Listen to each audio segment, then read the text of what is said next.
मैं डॉक्टर खिमन रोकड़े और आज विश्व कैंसर दिवस है। इस बात पर हम विशेष तौर पे चर्चा करेंगे कि पशुओं में होने वाले कैंसर को कैसे हम पहचान सकते हैं और कैसे उसकी रोकथाम कर सकते हैं। मित्रों, आप पीछे देख लो, जो बैनर लगा हुआ है वो नगर पालिका परिषद का एबीसी सेंटर का बैनर है, animal birth control centre. ABC centre, यहाँ पर मुख्य रूप से क्या किया जाता है, न्यूट्रिंग का काम किया जाता है। एनिमल को, जो अपने छोटे एनिमल है, डॉग्स है, उसमें कैस्ट्रेशन और स्पेइंग का काम किया जाता है। तो ये क्यों जरूरी है, उस पर भी हम आज थोड़ी बात करेंगे। मित्रों, इंसानों में जो कैंसर होता है, ऐसा कहा जाता है कि जो लाइफस्टाइल है उसमें परिवर्तन की वजह से या लाइफस्टाइल की वजह से कैंसर होता है। जिस तरह से हम देखते हैं कि कोई स्मोकिंग करता है तो उसको लंग्स का और गले का कैंसर हो सकता है। यदि गुटखा खाता है, पाउच खाता है, तंबाकू खाता है तो उसको गले का कैंसर या मुंह का कैंसर हो सकता है। और सिगरेट की वजह से उसको फेफड़ों का कैंसर हो सकता है। यदि ज़्यादा धूप में निकल रहा है तो उसको मेलेनोमा हो सकता है। इस तरह से सारी चीज़ें हमें देखने को मिलती है। लेकिन हमारे जो छोटे पशु हैं, उनकी तो ऐसी कोई लाइफ स्टाइल नहीं होती जिससे कि उन्हें कैंसर का सामना करना पड़े।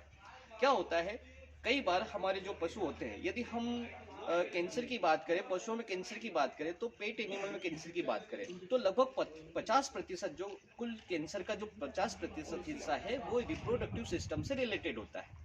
मेल में उसका टेस्टिकल का ट्यूमर होगा, एनल रेक्टल ग्लैंड का ट्यूमर होगा, और फीमेल है उसमें उसका वेजाइनल ट्यूमर होगा जिसको टीवीटी बोलते हैं। और खासकर ब्रेस्ट कैंसर जो होता है, मेमोरी ट्यूमर, वो हमें देखने को मिलता है। हम कई बार जो कैंसर होता है जो बाहरी सतह पे दिखता है, उसको बोलते हैं स्किन का जो कनेक्टिव टिश्यू का ट्यूमर होता है, लाइपोमा वगैरह, उसको हम देख के बाहर आसानी से पहचान सकते हैं। लेकिन जब अंदर ट्यूमर होता है पशु को, तो उसको पहचानना थोड़ा मुश्किल होता है। इंसानों में वर्तमान में जो मेमोग्राम है, जिससे हम ब्रेस्ट ट्यूमर का डायग्नोसिस करते हैं, और वेजाइनल स्मीयर है जिसमें कि वेजाइनल ट्यूमर का डायग्नोसिस करते हैं, सर्वाइकल ट्यूमर का डायग्नोसिस करते हैं, वो तकनीक हम पशुओं में भी अपना सकते हैं। लेकिन हमारा पशु एक समय तक उस चीज को वहन करता रहता है क्योंकि हमें बाहर से नहीं दिखता। तो हमें क्या करना चाहिए? सबसे पहली बात, यदि हमारे डॉग 4 से 5 साल की उम्र क्रॉस करता है तो मेल डॉग में पर रेक्टल एग्जामिनेशन करवाना चाहिए।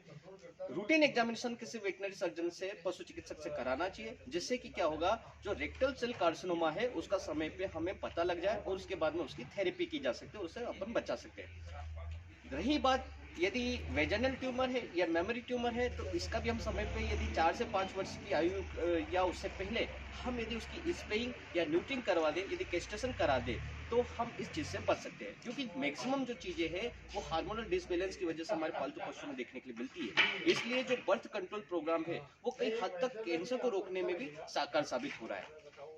रही बात जो कैंसर के जो मेमोरी ट्यूमर है, ये है, यदि आपने स्पेइंग समय पे करा दी तो भविष्य में आपका जो पालतू पशु है, जिसको आप बढ़िया रख रहे हो, अपने परिवार का सदस्य के रूप में, कंपेनियन एनिमल के रूप में रख रहे हो, तो आप उसको भी आज लंबी उम्र दे सकते हो। क्योंकि कैंसर एक ऐसी जानलेवा बीमारी है कि वो हमारे पशु की आयु कम कर देगी। और यदि आपने ये 2-3 चीज़ें इस्तेमाल कर ली, यदि समय पे न्यूट्रिंग कर ली, समय पे उसका चेकअप करा लिया, तो हम हमारे जो पालतू पशु है, हमारा कंपेनियन एनिमल है, उसकी उम्र हम बढ़ा सकते हैं। तो मित्रों, कई तरह के ट्रीटमेंट होते हैं, सारी चीज़ें होती हैं। इस तरह से हम हमारे जो पालतू पशु है उसको प्यार से रख सकते हैं और कैंसर से बचा सकते हैं। Thank you so much.